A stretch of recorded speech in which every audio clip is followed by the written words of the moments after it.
DK. Huge reason why we had that parade, we had that rally. The two men joining us right now, GM Brandon Gomes and the president of baseball operations, Andrew Freeman. Brandon, good to see you. Andrew, awesome to see you guys. Yes, don't forget about DJ Severe. So for the second straight winter, boy, these two guys absolutely crushed it. Are you kidding me with the last two off seasons you've had? We haven't even seen what this new 2025 team is going to do, but Andrew, it seems like everything fell your way. And I know it took a lot of work and it took a lot of help from a lot of different people to make all this happen, but how would you put into words what you guys have been able to do once again this offseason? They're tracking DK.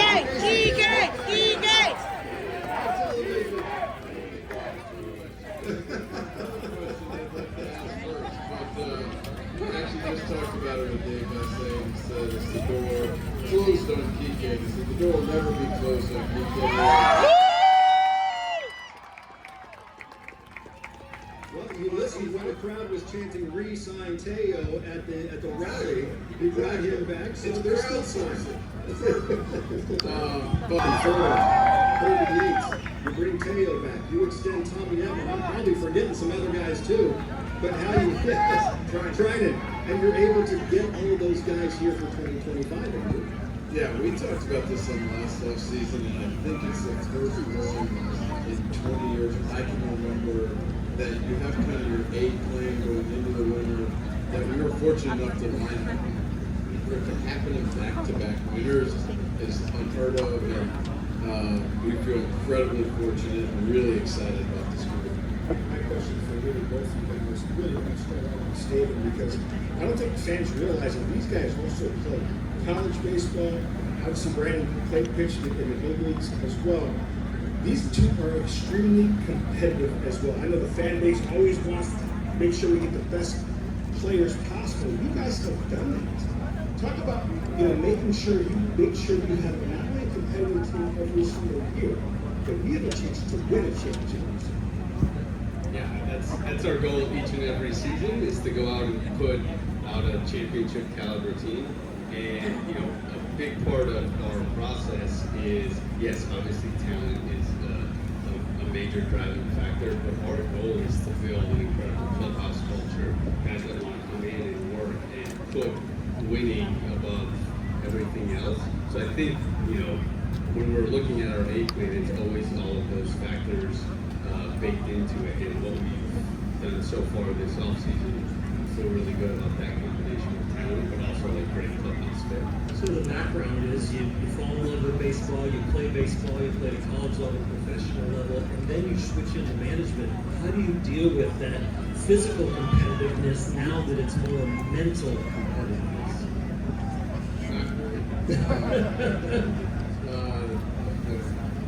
Here and there are embarrassing ways that my this will come out, but we are really competitive, and I really mean this, it's to match the intensity and the passion that our fans have. It is incredible. At home, on the road, the pressure we feel is for you guys, and to make this the golden era of Dodger baseball and reward the passion that you guys have for the club.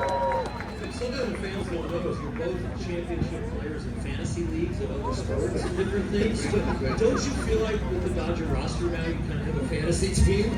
Los Angeles is complaining, the Dodger fans aren't complaining, but there's a lot of complaining going on across the country about what the Dodgers are being able to do, and they're saying we're ruining baseball. How do you respond to what you guys are able to do? Because I know this. Other owners have money as well. Other teams can do what you guys are doing. They're just choosing not to. Yeah, we got asked about that after the Taylor Scott press conference. And I said, what do you say to the other fan bases who say that you guys are ruining baseball? And I said, well, that means the opposite of that is that our fans are happy, and that's our goal. That's what we want. Can you guys walk us through and give us some information a little bit of insight? The sign of work. When did you guys find out that it was a done deal? Can you walk us through the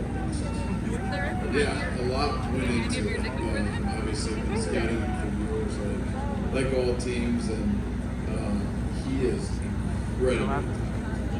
And watching him over the years, the compete was off the charts. Our scouts just kept raving about the guy, the upside, the ability, the potential. And so, you know, when he got posted officially, kicked into high gear from groups from different departments, our pitching group, our analysts, our performance science, he posed a homework question that, you know, to the teams that he met with.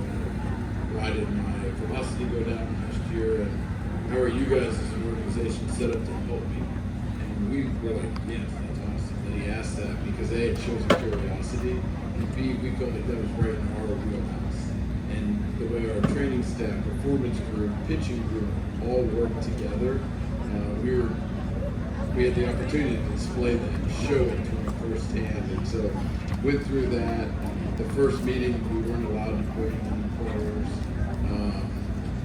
And so the second meeting, we were allowed to bring players, and not just the players who showed up, but the number of players who sent in videos. We were talking about it. You know, the question that we thought could go through Roby's mind is, okay, I think LA, the city, the fan base, the team, the group are really well positioned and situated for me. But how will the guys feel? How will I be welcomed in the clubhouse? And so I think we had 19 or 20 guys either at the meeting or on video, basically with the same message. Dodgers treat players really well, they treat our families really well, they help make us better, and we really want you to be our teammate. And so having that many guys say that, I think really resonated with them. And as we were waiting, it was hard. We didn't have much attention span the day that we thought he was going to make the decision. Couldn't really focus on anything. Just staring at our phone, waiting for his agent Joel Wolf to call. And we got a text from Shohei, who obviously talked to Roby, that said, "We got him." It was in English? It was in English, right? When I look back to last season, and it's somewhat remarkable you guys were able to win a World Series when you consider how many guys you were missing. So many guys were down on the pitching side, and yet other guys stepped up, and you were able to become World Series champions. But I think it was sometime around the time when Tyler Glasnow got hurt, you said we need to, as an organization, really look into this, because so many guys' arms were blowing out, whether it's the elbow or the shoulder. Did you guys have a chance to meet and talk about any possible remedies to this problem, which really it's not just a Dodger issue, it's across the game? Yeah, it's definitely a problem. And last year it hit us harder than it had any other previous year. And yeah, there's a lot to unwrap there, and a ton of upside of figuring that out. And you know, this is an issue for us. It's not just, hey, this is a competitive edge just like the Dodgers. This is more existential to baseball. It starts from, you know, 12, 13-year-old level, and the training that's happening there, where growth plays with players. There's all kinds of factors that go in, but we have been able to take a really long, hard look at our onboarding process. We draft a player, we acquire a player, of just doing a better job of, you know, the individualized approach in documenting and trying to track recovery in a better way. And, you know, this is something for us that we're never going to say, aha, we got it, we fixed it. But if we can just keep getting incrementally better, and I think it is front of mind for all of us, and the passion is there. And so we've had a lot of chances to do this. We're going to do it in one spring training. We're going to some players and get more insight. This is a group effort to try to figure it out. And obviously the upside is massive. Any kind of group. Well, this I know, you guys are heading Secretary to we got to run up against it. I know you guys have other things you need to do, but good luck here in 2025. I know you're heading to Arizona with an absolutely stacked lineup. I can't wait to see how it all goes. And I did one more time, then want to remind you who they would like to see as well.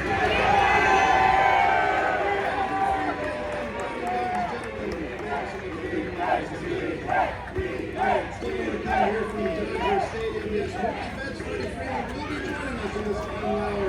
Stay with us.